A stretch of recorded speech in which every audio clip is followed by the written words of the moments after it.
Lalong pinalalakas ng Administrasyong Marcos ang pakikipagtulungan nila sa mga lokal na pamahalaan, partikular sa lungsod na mga minsang nakalaban ni Pangulong Bongbong Marcos sa eleksyon. Pero giit ng pamahalaan, trabaho lang, walang halong politika. Nasa frontline ng balitang yan, si Maricel Halili.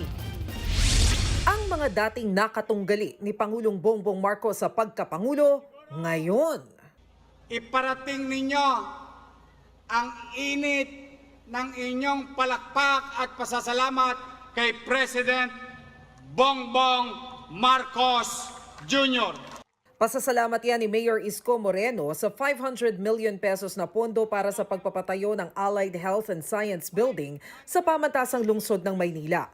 Bago yan, una nang nakasama ni Mayor Isko si First Lady Liza Araneta Marcos sa pamimigay ng bigas sa mga Manilenyo. Ilang araw lang yan matapos si anunsyo ng DPWH ang pakikipagtulungan nila kay Naga City Mayor Leni Robredo para sa pagpapaganda ng kalsada sa naturang lungsod.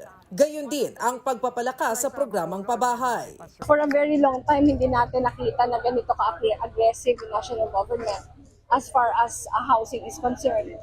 Ang pahayag ngang yan ni Robredo, ginamit ng palasyo bilang panabla sa mga kritiko ng administrasyon. Ang totoong lingkod bayan ay hindi bulag sa mga ginagawang trabaho at programa ng gobyerno. Hindi naninira para sa pansariling pag-angat at hindi ginagawang katatawanan ang kalusugan, buhay o kamatayan ng isang tao. Sa kabila niyan, nauna nang tinabla ni DPWH Secretary Vince Dizon ang mga nagsasabing politika lang ang dahilan ng pagtutulungan. Trabaho lang yan. We have to support all our mayors.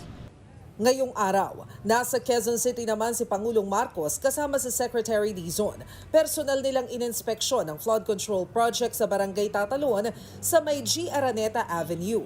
Tiningnan nila ang inilagay na drainage. Isa raw kasi ang lugar sa pinakamalalang binabaha tuwing tag-ulan. Mabuti naman, mukhang effective naman dahil kausap ko lahat yung ibang mga tiga rito at nila ay dati lumalampas daw sa second floor yung tubig dito kapag umuulan kahit kaunti lang. Matatandaang nung nakaraang State of the Nation address ni PBBM, binigyang diin niya ang korupsyon sa flood control projects. Sa July 27, ang susunod niyang SONA. Nagbabalita mula sa Frontline, Maricel Halili, News 5. Mga kapatid, Cheryl Hosing po. Maging maalam at may pakialam sa mga napapanahong issue at headlines. Mag-follow at mag-subscribe na sa social media pages ng News 5.